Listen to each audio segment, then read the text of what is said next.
వాళ్ళని నన్ను తిట్టిండు కదా, నన్ను తిడితే నీకు ఇవ్వద్దు. నిన్నెందుకు తిట్టిండు, నువ్వు తిడితే నువ్వు కొట్టినావు.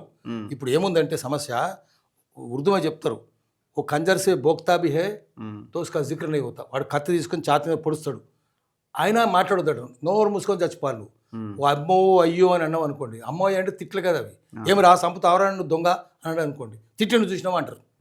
అంటే వాడు కత్తితో పొడిస్తే తప్పు లేదు, నువ్వు తిడితే తప్పు, చచ్చిపోయేటోడు తిట్టొద్దు అన్నట్టు, మాట్లాడొద్దు అన్నట్టు.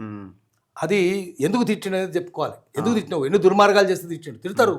ఇప్పుడు బండి వెనక బండి కట్టి 16 బండ్లు కట్టి ఏ బండ్లో పోతావు కొడుకా నైజాం సర్కరోడా, కొడుకా అంటారా నిజాంను, నైజాము సర్కరోడా నాజీల మించినోడా ఏమో బాధలు పెడితే ఇబ్బడివే నైజాము సర్కరోడా ఎందుకన్నాడు, తిట్టిండది బండి యాదగిరి, ఆ పేరు నాగలి యాదగిరి అసలు పేరు. ఎందుకు తిట్టిండు, వాడు చేసిన దొంగ పనులు చూసి తిట్టిండు. బండి యాదగిరి ఎవడా స్టేట్ గవర్నమెంట్ అవార్డు కూడా ఇచ్చింది కదా, ఎట్లా ఇస్తారా అంటే ఆయన చంపేశారు, బిఎన్ రెడ్డి దళంలో ఉండేవాడు ఆయన చంపేశారు కూడా. మరి ఎందుకు తిట్టిండు ఆయన, దొంగ పనులు చేసినా తిట్టిండు కదా. ఆ బండి యాదగిరి తిట్టినట్టే కైలాష్ కూడా తిట్టిండు, తిడతాడు, తిడితే హీరో అన్నట్టు, నువ్వు ధైర్యస్తుడు అన్నట్టు. మనం హీరోలాగా చూడాలి, బండి యాదగిరికి ఎట్లా అవార్డు ఇచ్చినామో పొన్న కైలాష్ నేత కూడా అవార్డు ఇవ్వాలి, ఎందుకంటే ధైర్యస్తుడు కదా.